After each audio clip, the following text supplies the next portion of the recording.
Mənə sual etsələr ki, Azərbaycanda fəsadın neçə başı var? Deyərəm 10 başı var. Onlardan biri də TikTokdur, bardır, diskodur, kazinodur və haram toylardır. Allahın sevmədiyi toylardır.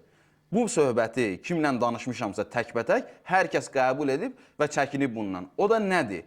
Baxın, kişilər, oğlanlar toyun axırlarında son 2-3 saatında qırağda qalırlar, tamaşa edirlər xanımlara.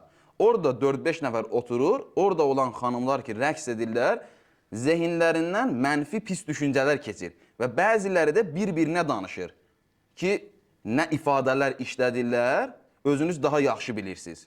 Ola bilsin, orada rəqs eləyənlərdən biri sənin dostunun bacısıdır, xalası qızıdır və yaxud da dostunun bacısıdır. Amma sən tanımırsan, bu heç də düzgün bir hərəkət deyil.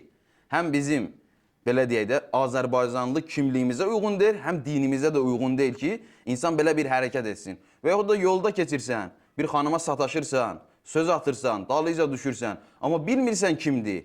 Bu real bir hadisələrdir ki, bəli, qarşı tərəfin bacısı çıxır, problem yaşayırlar, söz-söhbət olur, davadalaş olur.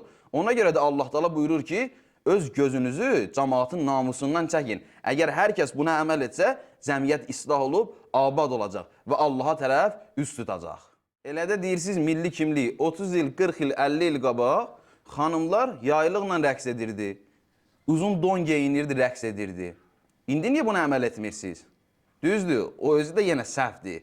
Amma gör nə həddə çatmışıq, nə vəziyyətə çatmışıq ki, toylarda geyinilən geyimlərin çoxu biabırçılıqdır. Nə milli kimliyimizə uyğundur, nə də dinimizə. Ona görə bugünə qalmışıq.